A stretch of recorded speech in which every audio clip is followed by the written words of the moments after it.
কখনো ভেবে দেখেছেন পুত্ররূপে, কন্যারূপে, নাতি নাতনি রূপে, জামাই কিংবা বৌমা রূপে আমাদের জীবনে কারা আসে? তাদের সাথে কি আমাদের পূর্বজন্মের কোনো সম্পর্ক থাকে? আমরা এই কথা অনেকেই শুনেছি যে এই জন্মে আমাদের যাদের সাথে সম্পর্ক তৈরি হয় তাদের সাথে আমাদের আগের জন্মে কোনো না কোনো সম্পর্ক থাকে। কিন্তু কী সেই সম্পর্ক? এবং এই জন্মে যারা আমাদের কাছে আসে তারা আগের জন্মে কী ছিল? এই বিষয়টি আমি আপনাদের জানাবো একটি শিক্ষণীয় কাহিনীর মাধ্যমে, যা আপনাদের জীবন পরিবর্তন করতে পারে। তাই এই কাহিনীটি মন দিয়ে শেষ পর্যন্ত অবশ্যই শুনবেন। এই কাহিনীটি শুনলে আপনারা বুঝতে পারবেন যে আপনাদের কাছের মানুষগুলো আগের জন্মে আপনার কে ছিল। সনাতন ধর্মশাস্ত্র, ভারতীয় দর্শন ও বিভিন্ন দেবদেবীর পূজা অর্চনা সম্পর্কে আপনাদের জানানো ও তথ্য প্রদান করাই হলো এই চ্যানেলের প্রধান উদ্দেশ্য। নমস্কার, কৃষ্ণকথাতে আপনাদের সবাইকে স্বাগত। চলুন তাহলে দেরি না করে শুরু করা যাক আজকের এই ভিডিও। গ্রামে এক কৃষক বাস করত, যার সংসারে কেউ ছিল না। মা না, বাবা না, স্ত্রী না, পুত্র না, কেউ না। কিন্তু তার জমি জায়গা, বাগান পুকুরও আর অনেক সম্পত্তি ছিল। সেখান থেকে তার প্রচুর আয় হতো, যা সে ব্যাংকে জমা করে রাখত।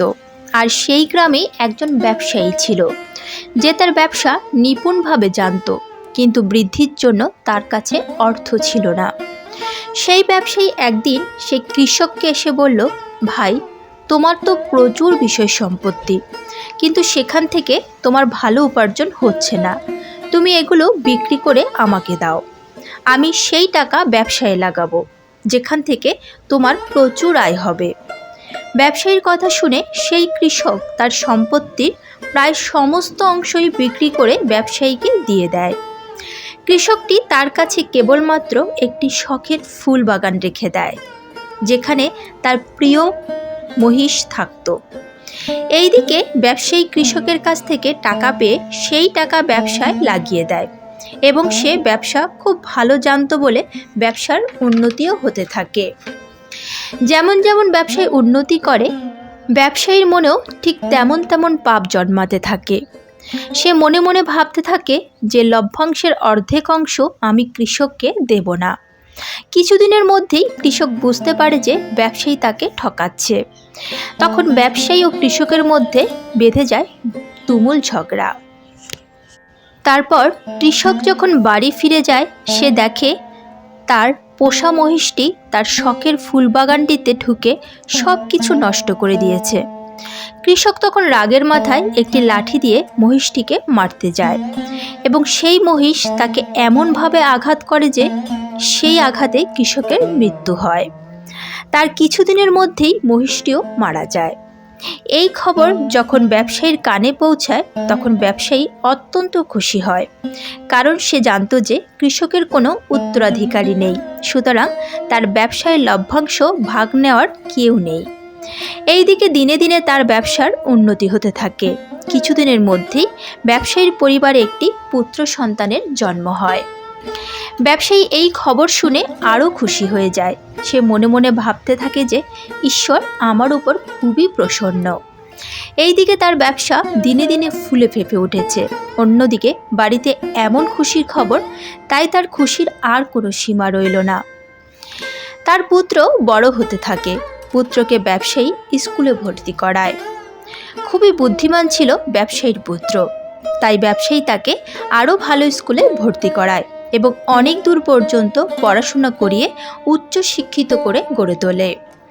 তারপর পুত্রের পড়াশোনা যখন শেষ হয়, তখন সে তাকে ধীরে ধীরে ব্যবসা শেখাতে শুরু করে এবং মনে মনে ভাবে যে পুত্রের পড়াশোনা সম্পন্ন হয়েছে, সে ব্যবসাও খুব ভালোভাবে শিখে গেছে, তাহলে তাকে এবার বিয়ে দিয়ে দিই।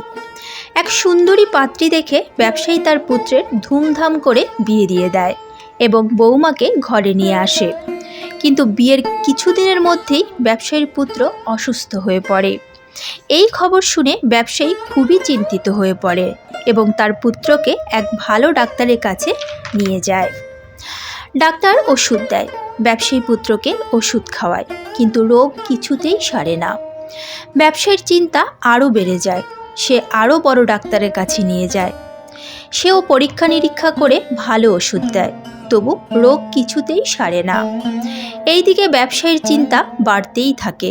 তখন সে শহরের সবচেয়ে বড় হাসপাতালে নিয়ে গিয়ে তার পুত্রের চিকিৎসা করায়, কিন্তু সেখানেও কোনো ফল লাভ হয় না। সর্বশেষে ডাক্তার তাকে জানায় যে তার পুত্রের এক দুরারোগ্য ব্যাধি হয়েছে, তাকে সারানো অসম্ভব, সে কিছুদিনের মধ্যেই মারা যাবে। এই কথা শুনে ব্যবসায়ী খুব চিন্তিত হয়ে পড়ে এবং সব সময় তার পুত্রের কথা ভাবতে থাকে। একদিন ব্যবসায়ীর এক ভদ্রলোকের সাথে দেখা হয়। সে তাকে বলে, কি ব্যাপার, আপনাকে খুব চিন্তিত মনে হচ্ছে। ব্যবসায়ী তাকে তখন তার পুরো ঘটনাটি জানায়। লোকটি ঘটনাটি শুনে বলে, এ তো কোনো ব্যাপারই নয়, আমাদের পাড়ায় এক কবিরাজ ডাক্তার আছেন, তার ওষুধে মৃত মানুষও সুস্থ হয়ে যায়। লোকটির কথা শুনে ব্যবসায়ী তার পুত্রকে নিয়ে সেই কবিরাজের কাছে যায়। কবিরাজ মাত্র 50 টাকার ওষুধ দেয়। সেই ওষুধ ব্যবসায়ী বাড়ি নিয়ে গিয়ে তার পুত্রকে খাওয়ায়, কিন্তু ওষুধ খেয়েই ব্যবসায়ীর পুত্র সঙ্গে সঙ্গে মারা যায়। পুত্রের মৃত্যুতে ব্যবসায়ীর মাথায় বাজ ভেঙে পড়ে। সে বাড়িতে বসে বসে কাঁদতে থাকে। এই খবর যখন গ্রামের লোক শুনতে পায়, তখন তারাও শোকাহত হয়ে পড়ে। ঠিক সেই সময় গ্রামের পথ দিয়ে এক সাধু হেঁটে যাচ্ছিলেন। ব্যবসায়ীকে কাঁদতে দেখে সাধু তখন জিজ্ঞাসা করেন, কি হয়েছে তোমার, তুমি কাঁদছো কেন? ব্যবসায়ী কাঁদতে কাঁদতে সাধুকে বলে, মহারাজ, আজ আমার একমাত্র পুত্রের মৃত্যু হয়েছে। বংশের প্রদীপ নিভে গেছে। এখন আমি কি করি, আপনিই বলুন। সাধু বলেন, পুত্র মরেছে তো তাতে কি হয়েছে, তাতে কান্নার কি আছে? ব্যবসায়ী অবাক হয়ে বলে, মহারাজ, আমার একমাত্র পুত্র, আমার বুড়ো বয়সের ভরসা, যাকে লিখিয়ে পড়িয়ে এত খরচ করে মানুষ করলাম, যে যুবক হয়ে মারা গেল, তাহলে এর চেয়ে বড় দুঃখের বিষয় আর কি হতে পারে?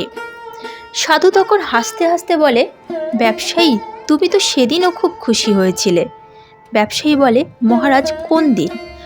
তখন সাধু বলেন, যেদিন সেই কৃষক মারা গিয়েছিল, যার অর্থে তোমার ব্যবসার আজ এত বাড়বাড়ন্ত। ব্যবসায়ী অবাক হয়ে বলল, হ্যাঁ মহারাজ, সেদিন খুব খুশি হয়েছিলাম। এবার সাধু বললেন, আর সেদিনও তো খুব খুশি হয়েছিলে যেদিন তোমার বাড়িতে পুত্র সন্তানের জন্ম হয়। ব্যবসায়ী বলে, হ্যাঁ মহারাজ, খুব খুশি হয়েছিলাম। কে না খুশি হবে বলুন, যার বাড়িতে পুত্র সন্তান জন্ম লাভ করে? তারপর সাধু বলেন, তুমি সেদিনও তো খুব খুশি হয়েছিলে যেদিন বাড়িতে টুকটুকে বৌমাকে নিয়ে আসলে।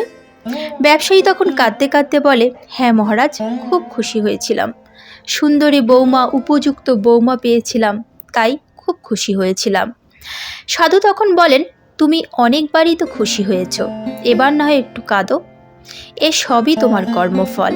যে কৃষকের অর্থে তোমার এত বাড়বাড়ন্ত, সেই কৃষকই তোমার পুত্র সন্তান হয়ে জন্মগ্রহণ করেছিল।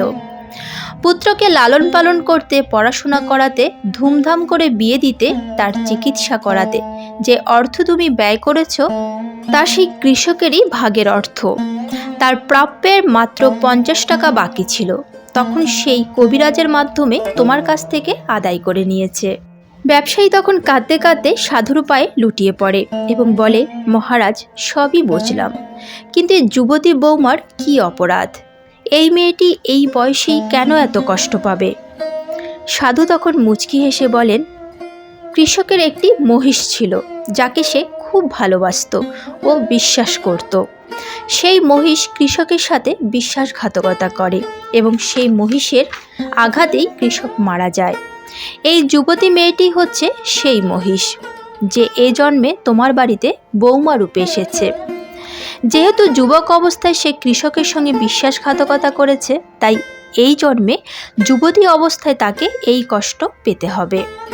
সাধুর এই কথা শুনে ব্যবসায়ী সাধুর পায়ে লুটিয়ে পড়ে এবং কাঁদতে কাঁদতে বলে, মহারাজ, আমায় ক্ষমা করুন। সাধু বলেন, আমি ক্ষমা করার কে? এ সবই তোমার কর্ম। এ সংসারে সবাইকেই কর্মফল ভোগ করতে হয়। কথায় আছে, যেমন কর্ম তেমন ফল। ভগবান শ্রীকৃষ্ণ গীতায় বলেছেন যে মিথ্যা, প্রতারণা, অজুহাত কিছু সময়ের জন্য সুখ দেবে, কিন্তু ভবিষ্যতে আপনাদের এর মূল্য দিতেই হবে। তাই সর্বদা সৎকর্ম করুন, ধর্মের পথে চলুন, কারণ ঈশ্বর যখন কারোর উপর আশীর্বাদ বর্ষণ করেন তখন তিনি মানব রূপ দান করেন। মানবজনই অমূল্য, কারণ এই রূপেই মোক্ষ লাভ সম্ভব। হরে কৃষ্ণ। আজকের মতো ভিডিওটি এখানেই শেষ হলো। আশা করি আপনাদের ভালো লেগেছে। যদি ভালো লেগে থাকে তাহলে অবশ্যই একটি লাইক করবেন। যদি রাধা মাধবের পরম ভক্ত হন তাহলে কমেন্টে রাধা মাধবের জয়গান করতে ভুলবেন না যেন। প্রিয়জনদের সঙ্গে শেয়ার করবেন যাতে তারাও উপকৃত হতে পারে। এ ধরনের বিভিন্ন ধর্মীয় ভিডিও পেতে এবং নিয়মিত গীতা পাঠ শুনতে চ্যানেলটিকে অবশ্যই সাবস্ক্রাইব করবেন। আজ তাহলে এ পর্যন্তই, দেখা হচ্ছে পরবর্তী ভিডিওতে। ভালো থাকবেন, সুস্থ থাকবেন। জয় শ্রীকৃষ্ণ। রাধে রাধে।